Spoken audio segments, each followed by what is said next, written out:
My name is Michael Rubin, and I'm the Director of Policy Analysis at the Middle East Forum. We're going to do a longer podcast today than we normally do, or webinar, whatever you prefer to call it, because we're approaching the 50th anniversary tomorrow of the Turkish invasion of Cyprus. And even though this may seem like a forgotten conflict for many in Washington and elsewhere in the world, it actively is heating up, and the precedents that were created 50 years ago continue to have ramifications today. I expect that you're going to see Cyprus much more in the news over the next year or two than we've seen over the past year or two. I'm actually thrilled to have two really special guests, and this is another reason why I'm thrilled to have a whole hour to do this. We're joined by Marius Lyssiotis, who's the former U.S. ambassador, the former Cypriot ambassador to Washington, D.C., where I got to know him, and also Mina Balman, who's a very, very well-known Cypriot producer and filmmaker who is here to discuss Turkey's occupation to Cyprus 50 years on. The ethnic mosaic of Cyprus is complex. I'm going to leave it to our speakers to discuss that. But Mina, can we start with you to talk maybe just for about 3 minutes instead of having a big 10-minute sort of introduction, and then we can actually do a couple rounds and ask questions of each other before turning to the general audience. Mm-hmm. Okay. Yes, thank you very much for this opportunity. Yeah, unfortunately, tomorrow is the 50th anniversary of 1974, and actually you introduced me as the filmmaker, but also I worked for the Committee on Missing Persons for 15 years. So, of course, the 50th anniversary is also a sad part of the sad aspect of the missing people issue, because we still have missing people that couldn't be found and returned to their families for proper burial. I want to start with this because it's important. Personally, it's important for me as well. Of course, we have time limitations, but I want to say that the occupation, the military occupation that happened in 74 is seen differently on both sides. So Turkish Cypriots are seeing it in a different way, and Greek Cypriots are seeing it in a different way. And of Mina, course, can I just interject? And I'm afraid I'm going to do this often just for the audience. Can you explain briefly how the two sides see it differently for people that might not be as attuned to events in Cyprus? Yes, actually, we can say that in mid-50s, I'm just briefly giving the historical facts. In mid-50s, some conflict-based violence initiated, which started some displacement. So the first displacement for Greek Cypriots started in 1958 from the mixed neighborhoods, and then the same displacements happened for the Turkish Cypriots. And in actually, Cypriots in general uprooted from their homes unwillingly in 1958, 63, 64, and 74. So some people became refugees for 3 times. So of course these things were happening in the past, and when Republic of Turkey as a guarantor state of Republic of Cyprus came to Ireland after the coup d'etat happened in 15th of July, they giving that excuse as well. They wanted to prevent the annexation of Ireland with the Greece. So Turkish Cypriots thought that this will end the conflict, intercommunal conflict. But actually, of course, now seeing from evaluating the history from this current day, we know that that's not the case. 1974 was an end to Greek Cypriots. So what do I mean by that? It means that Greek Cypriots have missing people. They lost their houses. They were displaced unwillingly. They became stranger to their villages, to their cities. They had economic difficulties, and they had to start everything from the scratch. So it's the end of the happy, beautiful days. On the other hand, from today, I could say that for Turkish Cypriots, it's a start of a new era. After the 1974, maybe initially Turkish Cypriots thought that everything would be better because conflict would stop. But actually, living under the occupation, living under invasion, was not so bright days for the Turkish Cypriots. The political pressures, independency to Turkey, the cultural assimilation, the population who are carried from Turkey, created lots of issues for the Turkish Cypriots, and these were not handled properly. We're going to come back to you, Mina, but just for the sake of clarity for our audience, you come from the Turkish Cypriot community. Yes, correct. Yeah. Okay. Let's turn the floor over to Mary, Ambassador Lyssiotis for a few minutes, and then we can come back. I'll talk a little bit about U.S. policy, and we can discuss the situation among ourselves before turning it over to the floor. Thank you, Michael, and thanks for hosting me to this episode of the on this somber 50th anniversary of Turkey's invasion in Cyprus. If I may, I have I would express a kind of disagreement, if I may, with what Mina is saying on certain issues, not to deny or to make kind of a very different narrative. The background, if we're going to speak about the relations between Turkish Cypriots and Greek Cypriots, the background of these relations was a background of peaceful coexistence till late in the 50s, when the colonial power tried to use or tried to divide the communities and tried also to introduce for the first time Turkey as an actor in Cyprus, a role that Turkey itself, through the Treaty of Lausanne,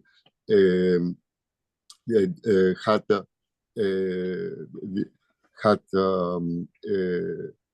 itself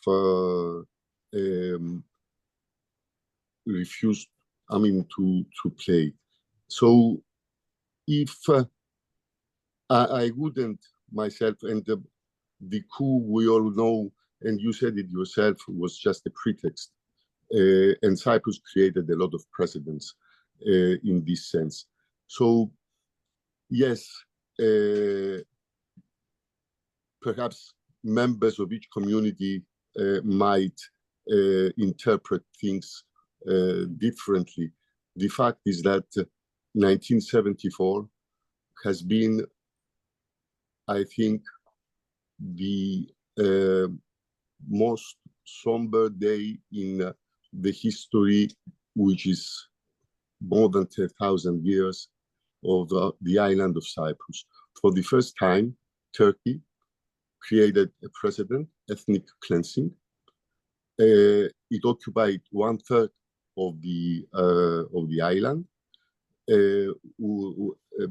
an important part in July 1974, when the constitutional order of the Republic was re-established. They launched a second invasion, where they occupied almost 1/3 of the country and they turned into refugees. The 30% almost of the Greek Cypriot population which was living.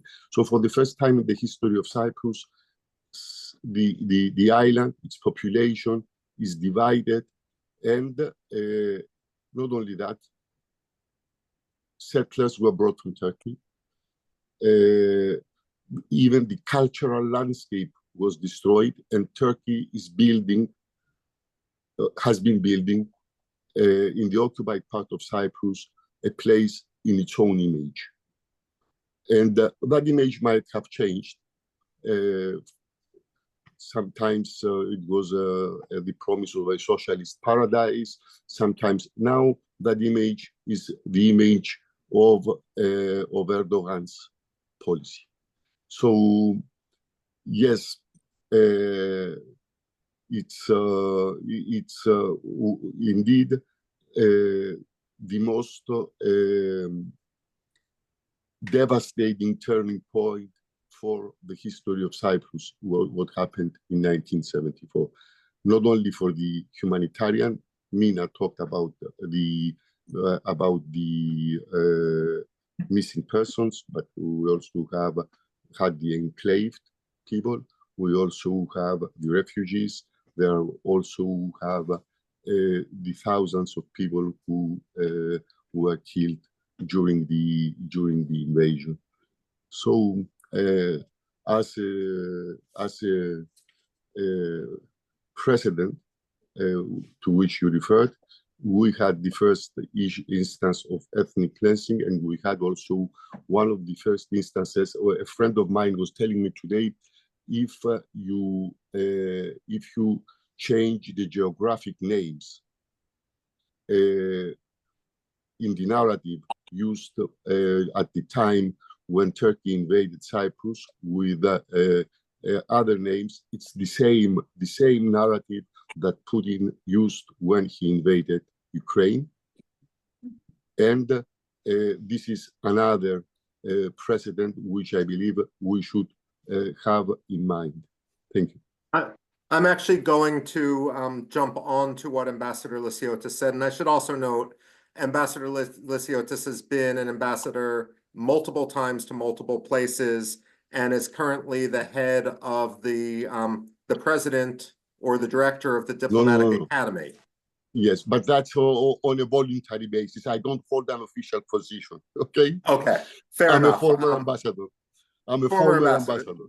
Yes. Good enough. I just want to highlight a few issues. I'm not as expert on this as the ambassador and Mina Balman are, but I want to frame this a little bit in US context and why this actually still matters.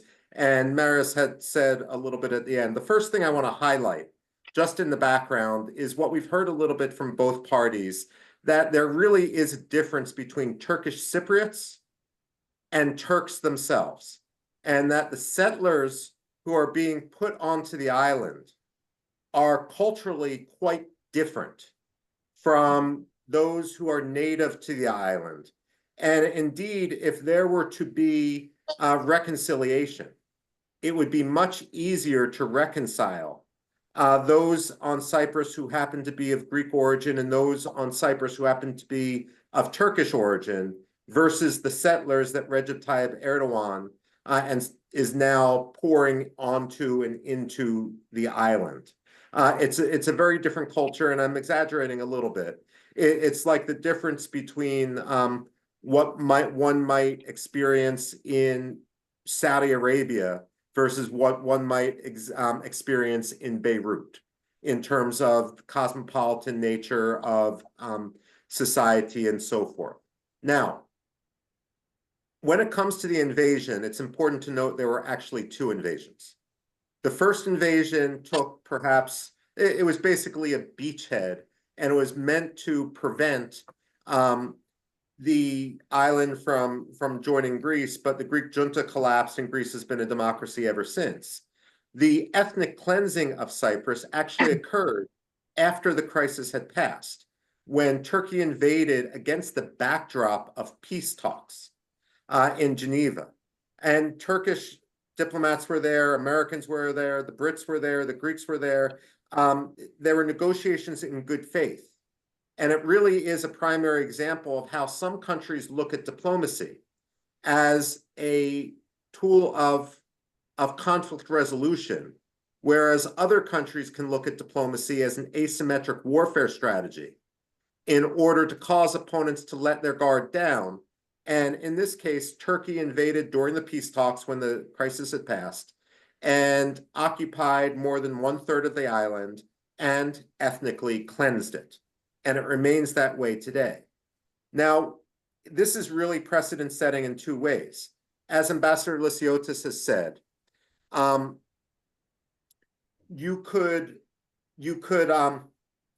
Ambassador Lyssiotis has said, you can look at this in terms of what Russia did in Ukraine.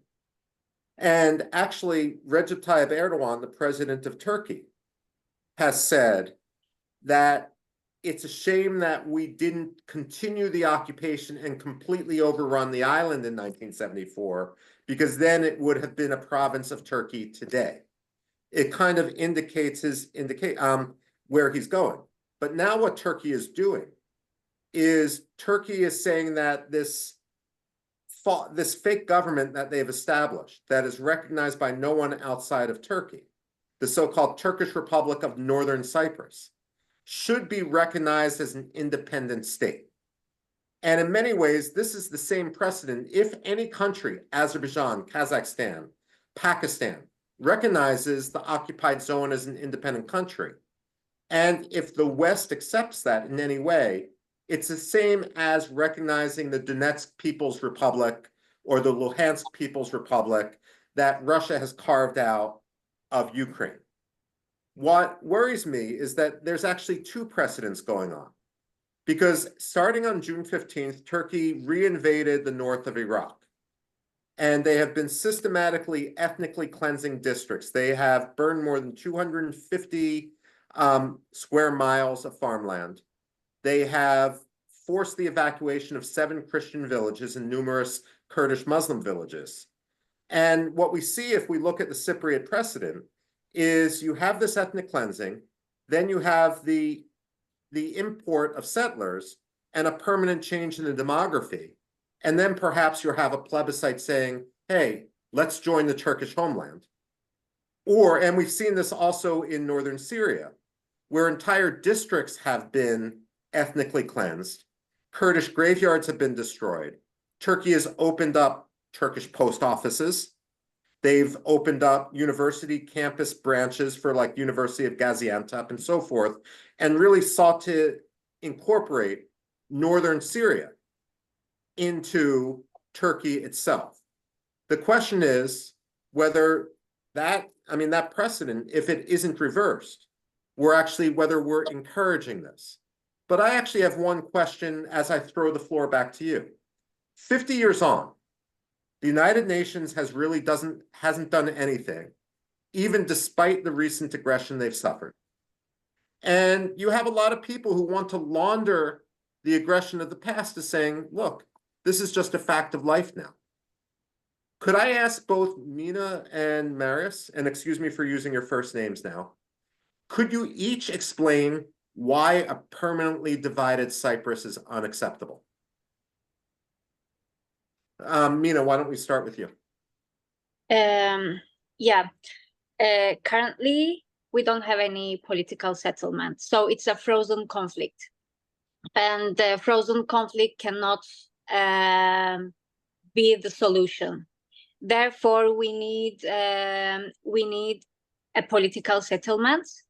And we also need, of course, when I say political settlement, personally, I don't agree with the current position of Erdogan government and the Turkish Cypriots elected authorities, two-state solution. So when I say political settlement, I'm talking about a model which is in favor of Cypriots. So, and it will be a sustainable one.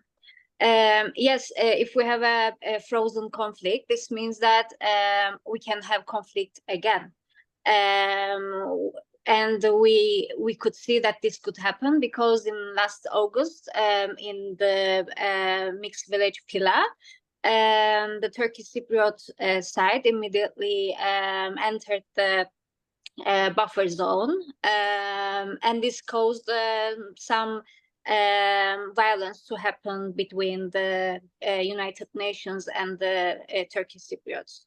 So things could happen in 1 minute, and violence could start. So definitely the current situation is not a sustainable one, and we also, I think, need this as Cypriots because we have been suffering from the division. We have been suffering from the things that were happening after the division.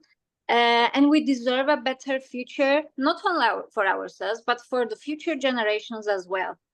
And also we have trauma. We have war trauma that is transferred through the generations.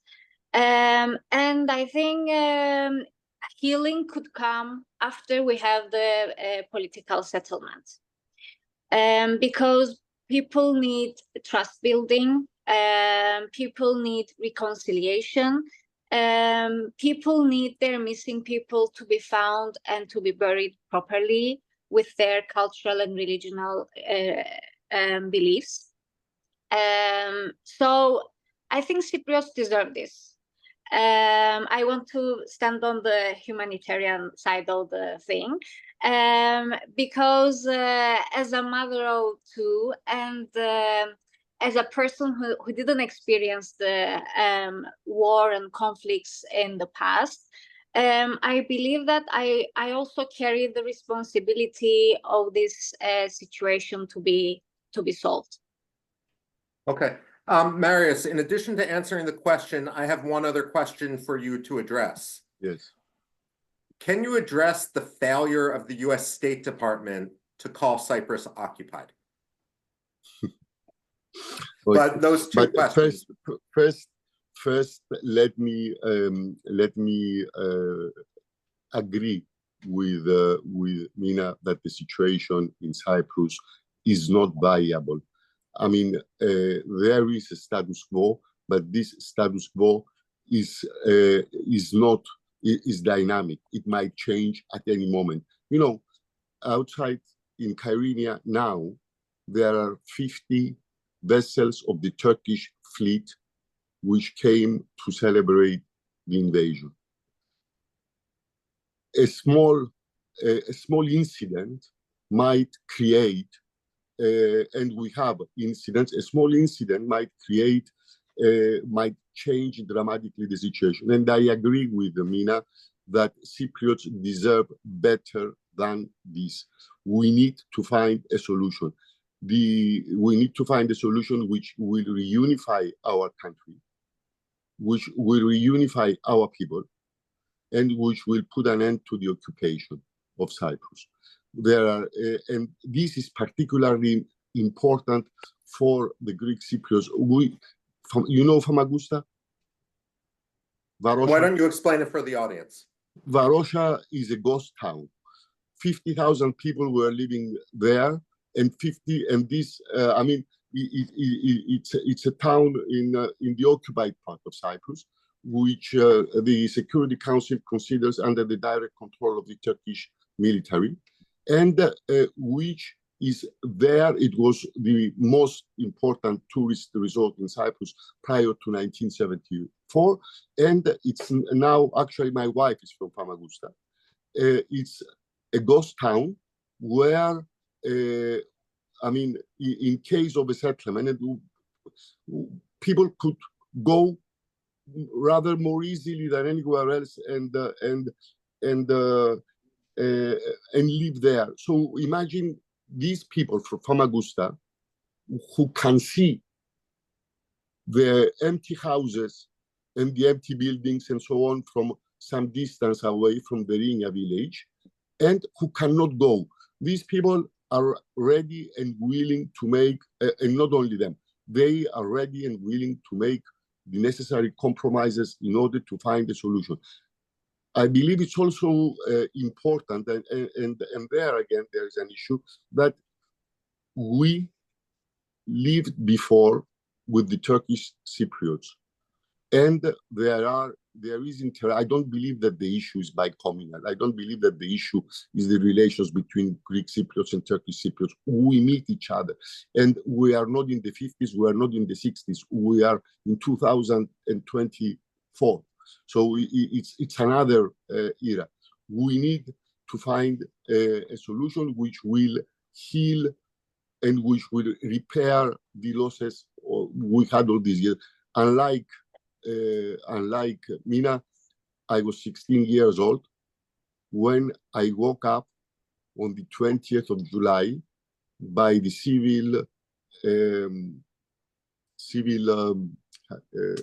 how do we call it? By the alarms of the civil protection services as Turkey started bombing Cyprus. And I still have that sound. I mean, it's in a few hours. 8:20 tomorrow morning, Cyprus time. You will 5:20. Sorry, you will hear it again.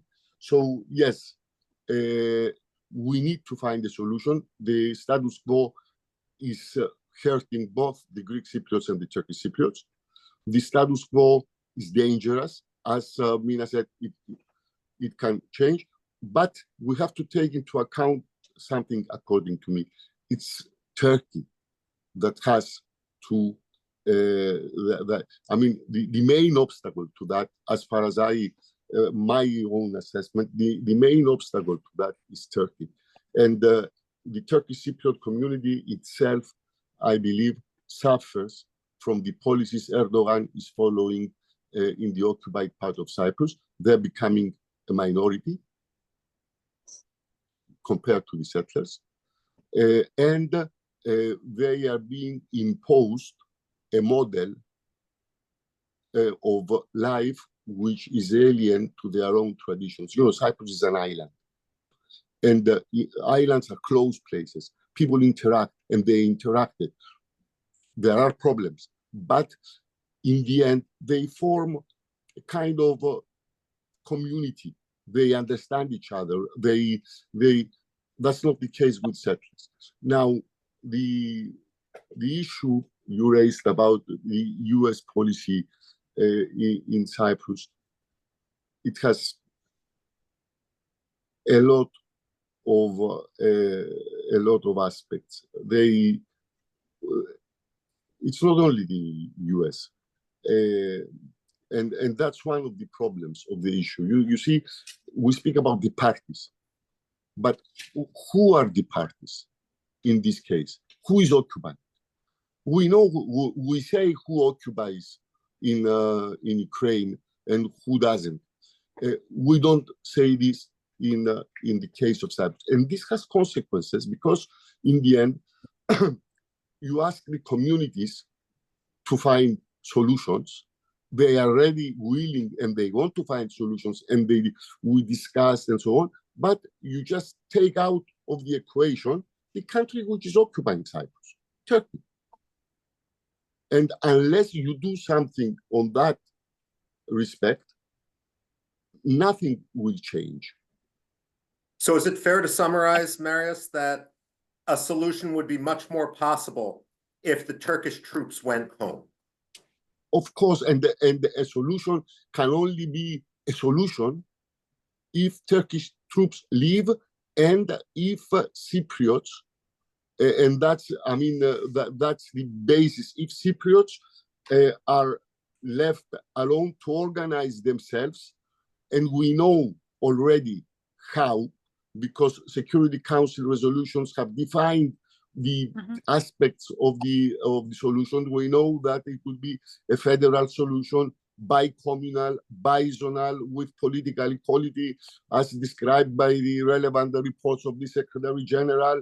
an independent, we want to live in a normal country without having foreign protectors.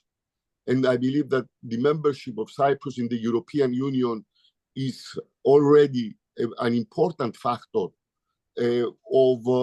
which provides a feeling of security for both Greek Cypriots and Turkish Cypriots. If you take out of the equation Turkey, I'm very confident that we will find solutions to organize our polity in a way that respects the rights and also meets the concerns of both communities. For the Greek Cypriots, the major concern is security. And security and the major threat is Turkey. And we are witnessing daily events where Turkey is becoming more and more aggressive. And if I may, just for the audience, Marius, in 2011, Egemen Baş, who is one of Recep Tayyip Erdogan's top foreign policy advisors, actually suggested that if Americans were working offshore in Cyprus in the gas fields that Turkey claimed, because Turkey claims part of northern Cyprus's the occupied zone's waters on behalf, that's what the Turkish Navy is for, that they would go after the Americans as well. To me, when it's shocking, and I say this as in my hat as a panelist rather than a moderator, that we, on one hand, will describe Turkey as a crucial NATO ally, and on the other hand, one of Recep Tayyip Erdogan's top advisors threatens to use the Turkish Navy against American personnel and then is rewarded for that with the ambassadorship to the Czech Republic. I do want to just point out as a point of fact that while we can look at Turkey's motivations as irredentist, as religious, the imperial aspect of Turkey's occupation has since evolved. Because of course, as I just mentioned, Cyprus has tremendous gas offshore. And Turkey is saying that Cyprus isn't allowed to develop its own waters or portions of its own waters because Turkey claims that on behalf of Turkish Cypriots as their own. In reality, and I say this again as a panelist rather than a moderator, when we give any legitimacy to the so-called Turkish Republic of Northern Cyprus, when we, and the Europeans are guilty of this, try to negotiate with them. The United Nations is guilty of this as well. It's sort of, the analogy I would make is like negotiating with the Houthis or negotiating with Hezbollah, but forgetting that Iran is the power behind both those groups. We can try to negotiate with the occupied zone in the north of Cyprus, but we need to recognize, and this is what I'm deriving from your comments, Ambassador, that Turkey is behind that. And so let me ask you this. I'll get back to you in a second, Mina, but I want to ask a historical question that came in on the Q&A function, and I would urge anyone in the audience to type in their questions, and I'll pose them to the panelists. Could you address, Ambassador, how you consider the events of 1963 with the 13 points of leader Makarios, the Greek coup d'etat on the 15th of July, 1974, and of course the Makarios speech to the United Nations, who asked Turkish help just hours before the Turkish invasion. Why did Cyprus, or at least some aspects of Cyprus, decide to commit suicide like this? You asked about 1963. I'm passing on a question from the audience. Oh, okay. 1963, the Republic of Cyprus was 3 years old. We had, as somebody said, one of the most complicated constitutions in the world. So imagine a young republic of 3 years old trying to overcome all these obstacles, and at the same time having the interference of Turkey within the functioning, I mean, within the political system of Cyprus. You could not, things were becoming very dysfunctional. So Makarios, wisely or unwisely, one never knows, he consulted with other people and so on. It's history that judges it, thought it prudent, good to propose some constitutional amendments. It was a proposal. The response was Turkish aggression without even discussing or rejecting. I mean, his intention was not to change anything unilaterally. He made a proposal, and he made a proposal which he believed, and if we see it, was not unfair to the Turkish Cypriots. Makarios in 1974 didn't ask for the help of, didn't ask for Turkey to intervene to Cyprus in order to occupy. Okay, Mina, if I could ask you a question. Last time I was in the region, I heard that when people talk to school teachers, for example, today in northern Cyprus, that the school teachers are complaining that half their students now speak Arabic or Persian. And that the teachers can't even communicate with them. I've also heard rumors that the government in northern Cyprus is in the occupied zone, is talking with Russia about building a Russian Orthodox church. And the Russian Orthodox Church, in many ways, it doesn't stand for freedom of religion. Rather, it stands for a political alliance and perhaps undercutting the traditional Greek Orthodoxy on the island. Could you address the recent influx of immigrants, both from a social level, of non-Turkish immigrants, I should say, on the social level, and then both you and the ambassador could talk about some of the recent issues we've seen with regard, or heard about, with regard to the security aspects of this. Hezbollah, money laundering through land sales, and other undesirable groups which seem to be using the north of Cyprus as a backdoor into the European Union if they can get across into Cyprus proper. So, Mina. Yes. Yep. Okay. Maybe I could divide my answer into two parts, because one aspect of the problem is that there are tens of universities that were opened in the occupied areas. And I don't even know the number of the universities. So universities are used as one, let's say, step to bring people. And that's how the population is changing via the universities. So we have, let's say, lots of people coming from Africa, from the Middle East, who are studying at the university, or let's say who are registered at the universities, but they don't continue their studies, and they are doing other jobs, which we don't know if they're legal or illegal. So this is one aspect. The second one is that we have Russians, we have people coming from Iran, and of course the problem that you mentioned about the schools is a big problem, because even in the public schools, okay, the private schools, they are giving English education. So it's something that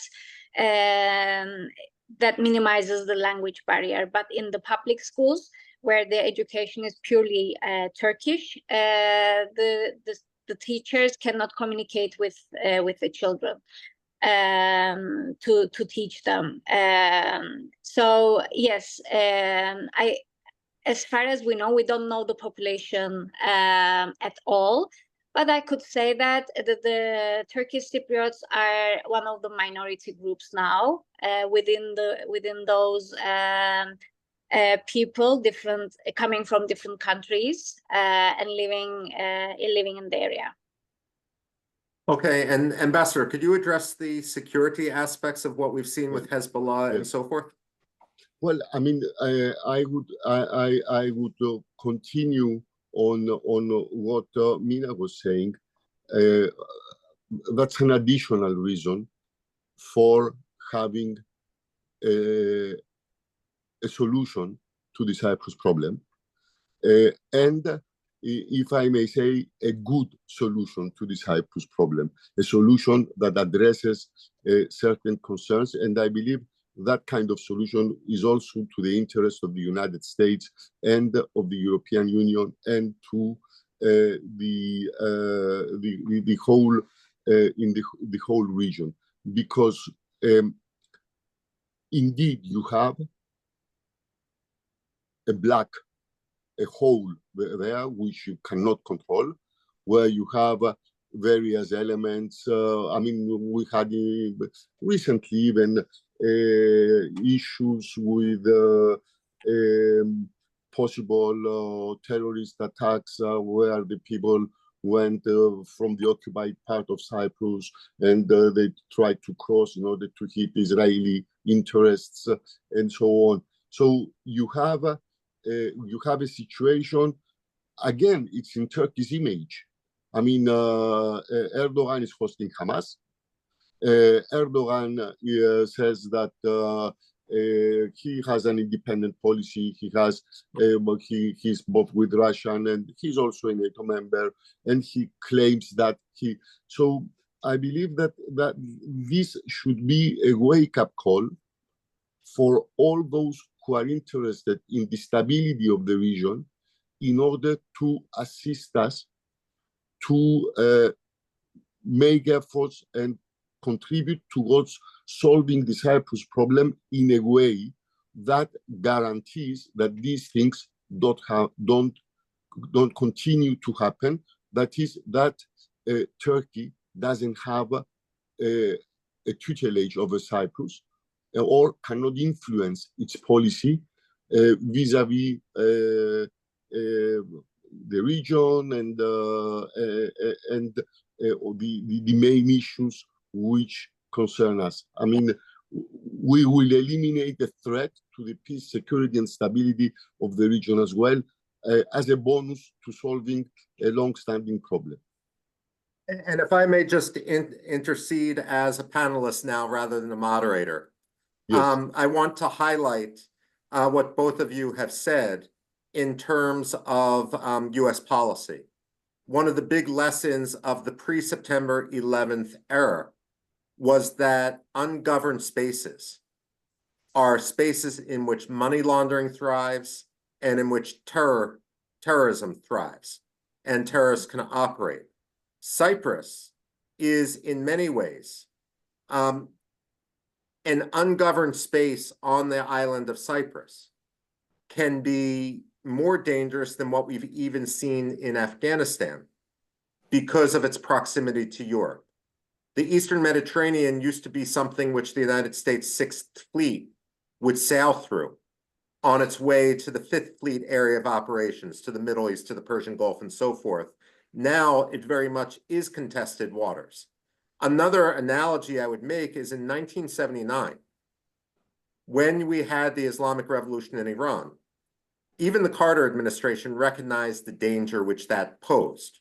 Of course, they were holding American hostages, but then again, Hamas is holding American hostages right now as well. And when Iran's government became Islamist, became fiercely anti-Western, fiercely anti-American, the United States redoubled its diplomatic partnership with the Gulf Cooperation Council. There is no way we were going to let the Islamic Republic of Iran get beachheads on both sides of that important body of water, the Persian Gulf. Mm-hmm. in many ways, the difference between Iran 1979 and Turkey 2024 is not that there hasn't been an Islamic revolution. According to Turkey's own interior ministry, the murder rate of women inside Turkey has increased 1,400% because of the impunity that religious conservatives feel under the Erdogan government. The issue is that we are calibrating our policy towards the wishful thinking that Turkey remains what it was rather than what it has become. And so addressing the Cyprus issue, in my mind, is akin to us ensuring that we had proper deterrence and containment back in 1979 when Iran was lashing out for ideological reasons. So that's my 2 cents there. If I may, Michael, Yeah. say something on this issue. I mean, as you know, I was ambassador to the United States. I was one of the my first experiences was to witness the failure of the United States to optimize the value of Cyprus with the US, because they and we can see even now this value with what's going on in the neighborhood. They failed to optimize this value. They even imposed an arms embargo on Cyprus, making it, and at the same time, they were not doing what they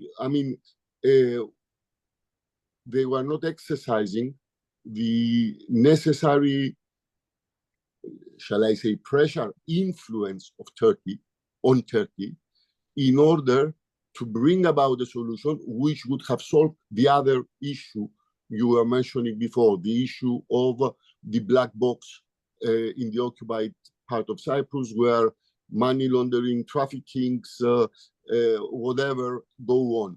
So Erdogan, Turkey has changed. There is no way of going back to what Turkey was in 1976, 77, or even earlier. The US policy has to take this into account. There's no way of going back. There's no way of going back. I agree with you. And just on back of the napkin calculation, using demographic statistics, I believe 35 million Turks or so have gone through the Turkish education system in the 2 decades of Recep Tayyip Erdogan, and gone through the university system and so forth. And so while there might be wishful thinking in Washington that we can go back to the status quo ante once Recep Tayyip Erdogan dies, society has fundamentally changed. Speaking of society changing, there are a few other questions from the audience, but I want to ask one more. And instead of doing formal closing statements, anything you want to say that you haven't said yes, just tie it into your answer so that we can end this in 10 minutes at 2 o'clock. But looking to the future, what drives me nuts in Washington and in the academic community is the wishful thinking. We need to do something about this. We need a plan without ever enunciating what that is. If we were to reverse the occupation, look, I've proposed that we shouldn't be giving Turkey F-16s, but if we do give Turkey F-16s, we should calibrate it to the withdrawal of Turkish forces from Cyprus. But putting that aside, when it comes to the settlers in Cyprus, does the Cypriot government, do the people, both the society, civil society, Mina, in the northern area, and the formal recognized government of Cyprus in Nicosia, Ambassador, do they have a mechanism to determine 50 years on who is a legitimate Cypriot versus who is a settler? Mina, why don't I address that to you first, and then we'll go to Marius, and then I'll go through the last questions that we have from the audience. Actually, I don't know the answer of this question. Okay. I don't even know the population. And I don't know how many people brought from Turkey after 1974. But this is an area that I researched a lot. I just don't know the official numbers. I could say that it's a really complex situation. So what they did is basically they brought people, they brought villages. Let's say a village that has 500 people, 200 people. So they brought the whole village and put them into a Greek Cypriot village that is empty after the population exchange. Yes, they brought people in waves. So the first wave happened in 75, and then after 79, 81, and after 81, it was an ongoing situation because people started coming individually as well. And of course, the mixed marriages started. And let's say, who are the legal settlers that could be considered as Cypriot? This is a complex situation. Okay, for the sake of time, let me, if you can finish up and then I'll turn it over.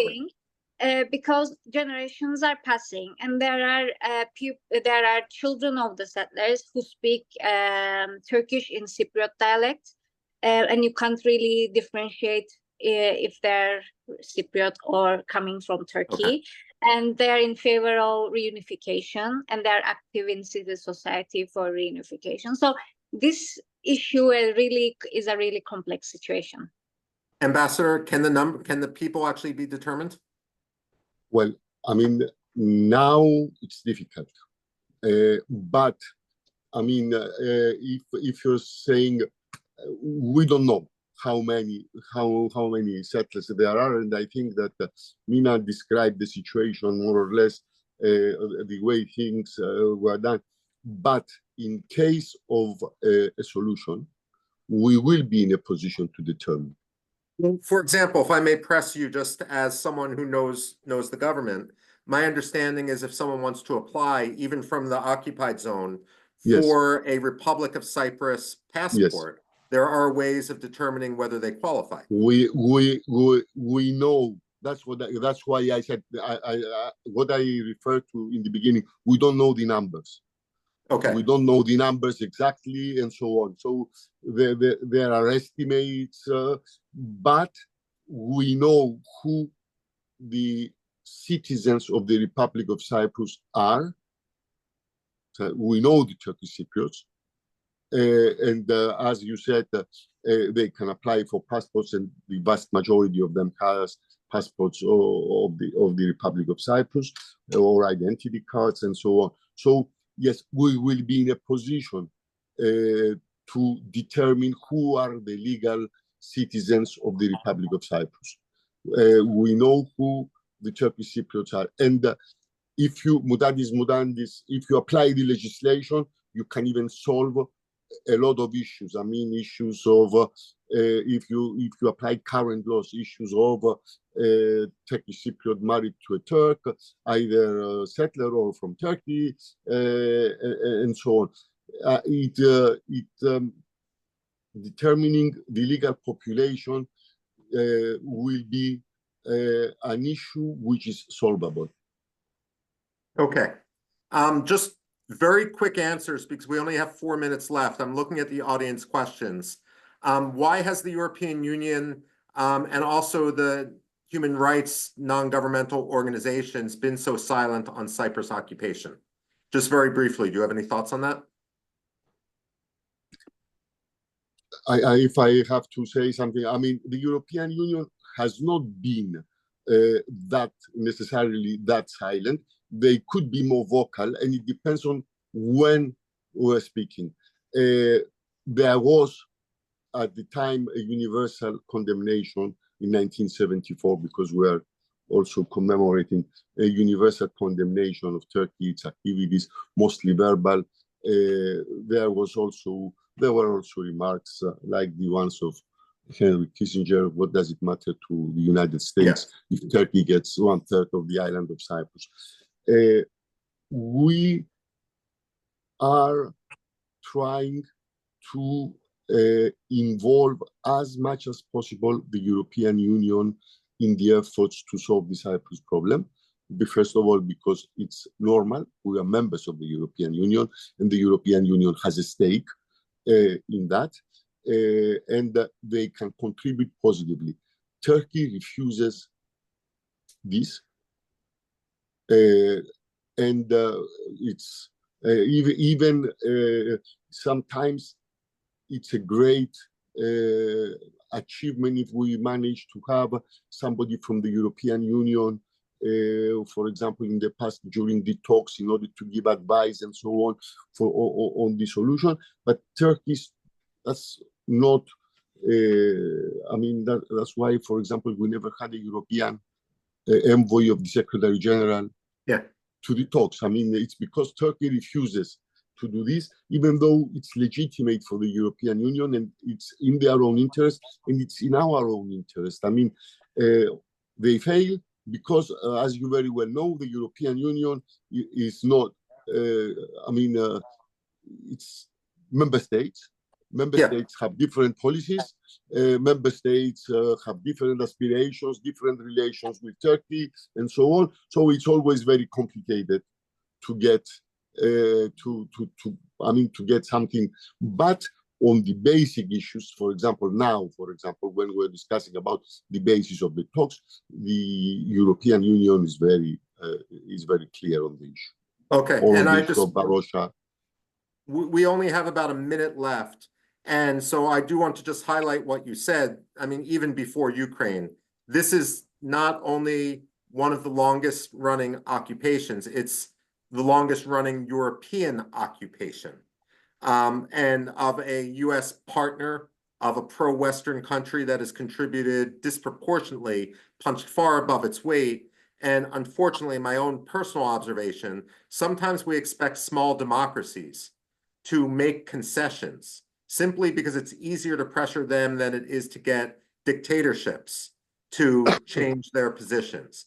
I do just want to highlight some other questions, although I don't think we'll have time to answer them.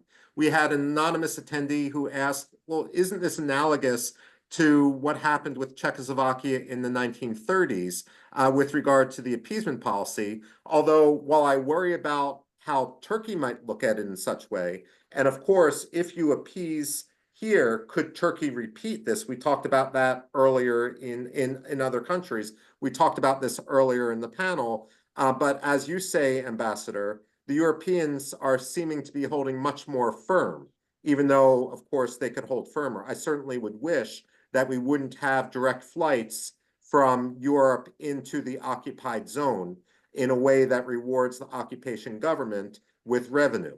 And then there is another question, and I'll end here. How do you assess the role of the Organization of Turkic States for Turkey's attempts to normalize the Turkish occupation of northern Cyprus?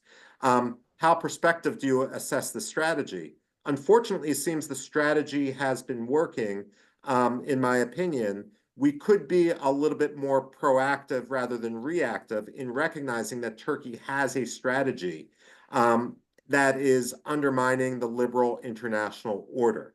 But with that, the occupation is now at 50. Our time is now up.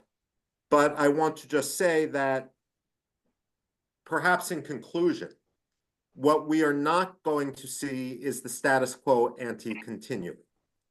Whereas perhaps for decades, the West and Europe more generally were willing to allow the Northern Cypriot issue to fester.